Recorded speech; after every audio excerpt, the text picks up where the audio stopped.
Alimentados por el pan de la palabra. En el Evangelio de San Mateo hoy nos relata: en aquel tiempo vio Jesús al pasar a un hombre llamado Mateo sentado al mostrador de los impuestos y le dijo: sígueme. Él se levantó y lo siguió. Y estando en la mesa en casa de Mateo, muchos publicanos y pecadores que habían acudido se sentaron con Jesús y sus discípulos. Los fariseos, al verlo, preguntaron a sus discípulos: ¿cómo es que su maestro come con publicanos y pecadores? Jesús oyó y dijo: no tiene necesidad de médicos los sanos, sino los enfermos. Anden y aprendan lo que significa: misericordia quiero y no sacrificios, que no he venido a llamar los justos, sino a los pecadores. En este Evangelio, Jesús nos deja ver claro cuál es su preferencia a nivel de ejercer su ministerio de salvación, de anunciar el reino de Dios: los enfermos, los pecadores, los últimos. Y de hecho, empieza a llamar a sus discípulos y no escogió a los sabios doctores de la ley, que los había en ese tiempo, fariseos, eruditas y demás, o sacerdotes. Llama quizás a la gente más imperfecta e incluso ni siquiera con una rectitud moral o ética. Sin duda, Mateo era considerado como una de las personas pues que se dedicaba a cobrar impuestos y por tanto corrupto. Y bien sabemos, como si el Señor llamara a alguno de los actores sociales de nuestro tiempo, que sabemos por ende que es corrupto. Y sin embargo, Él lo llama. Pero lo llama no para hacer bolsa con él o para seguir haciendo lo mismo que él hacía, sino para cambiar radicalmente su vida.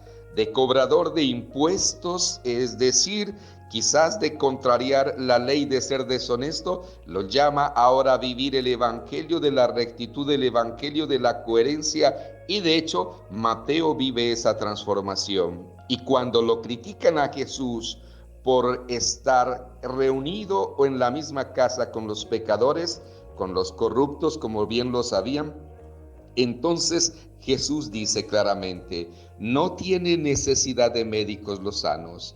Y por eso que Jesús es el médico de los cuerpos y de las almas, ha venido para salvar nuestra enfermedad. Y a pesar de nuestra pobreza, de nuestro pecado, Dios, a través de su Hijo Jesús, no siente asco de nuestra humanidad, de nuestro pecado. No nos siente asco, simplemente nos acoge con infinita y extraordinaria misericordia. Y por eso, cuando nosotros nos sentimos perdonados, qué gran extensión de la misericordia de Dios es ese acto en el cual se nos perdonan los pecados. Y al final, qué acto extraordinario de misericordia cuando Dios Padre nos extiende su salvación a pesar de nuestra fragilidad, de nuestra pequeñez. Y Él nos ama no porque lo merezcamos, nos ama porque somos sus hijos. Y en ese amor de predilección de hijos, pues Él da y hace hasta lo increíble para buscar nuestro camino de salvación. Salvación quiere decir estar junto al Padre, disfrutando de la grandeza, de la belleza, de la bondad de su amor.